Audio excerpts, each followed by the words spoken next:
কেন, কিসের জন্য? আমরা তো হারিয়ে নিয়ে যাব।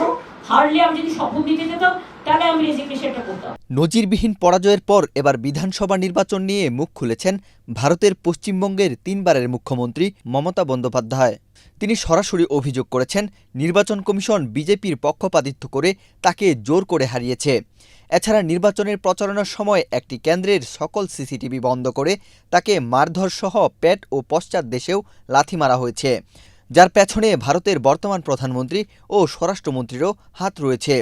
পদ্মা সেতু, মেট্রো রেল এবং এলিভেটেড এক্সপ্রেসওয়ে নির্মাণের গর্বিত অংশীদার বসুন্ধরা সিমেন্ট। মঙ্গলবার এক জরুরি সংবাদ সম্মেলনে এসব অভিযোগ করেন তিনি। নির্বাচনে তিনি হারেননি, তাই তিনি পদত্যাগ করছেন না। প্রয়োজনে দেশের সকল বিজেপি বিরোধী রাজনৈতিক দলগুলোকে নিয়ে শক্তিশালী জোট গঠন করে রাজপথে আন্দোলন চালিয়ে যাবেন।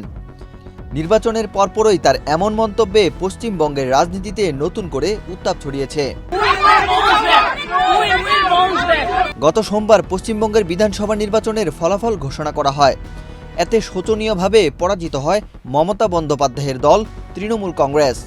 নির্বাচনের ফলাফল বিশ্লেষণ করে দেখা যায় 293টি আসনের মধ্যে 207টি আসনে জয় পেয়েছে ভারতীয় জনতা পার্টি বিজেপি। তৃণমূল পেয়েছে মাত্র 80টি আসন। ভোটের এই ফলাফলের পর মঙ্গলবার বিকেলে কালীঘাট থেকে সাংবাদিকদের মুখোমুখি হন মুখ্যমন্ত্রী মমতা বন্দ্যোপাধ্যায় ও তৃণমূলের সর্বভারতীয় সাধারণ সম্পাদক অভিষেক বন্দ্যোপাধ্যায়। বিদায়ী মুখ্যমন্ত্রী মমতা ব্যানার্জি সংবাদ সম্মেলনে অভিযোগ করেন, নির্বাচন কমিশন 100টি আসন লুট করেছে। দেশে কোনো বিচার ব্যবস্থা নেই। নরেন্দ্র মোদীর সরকার দেশে একদলীয় শাসন চায়। তিনি প্রশ্ন করেন, তাহলে দেশের গণতন্ত্র কোথায় যাবে? নির্বাচনে হারজিত থাকবেই। যদি তারা স্বচ্ছভাবে জিতত তাহলে কোনো অভিযোগ থাকতো না, কিন্তু তা হয়নি। আমরা নির্বাচনে হারিনি, ওরা ভোট লুট করে আমাদেরকে হারিয়েছে। তৃণমূল প্রধান ও বিদায়ী মুখ্যমন্ত্রী মমতা বন্দ্যোপাধ্যায় আরও বলেন, বিজেপির বিরুদ্ধে আমাদের এই লড়াই ছিল না। নির্বাচন কমিশন এখানে এমন একটা কালো ইতিহাস তৈরি করল যাতে কমিশনই ভিলেন হয়েছে।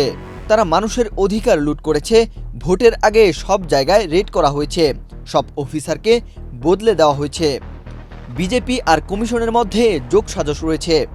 প্রধানমন্ত্রী ও স্বরাষ্ট্রমন্ত্রীও এর সঙ্গে সরাসরি যুক্ত বলে অভিযোগ করেন তিনি। সংবাদ সম্মেলনে মমতা স্পষ্ট জানিয়ে দেন, এখনই তিনি পদত্যাগ করবেন না।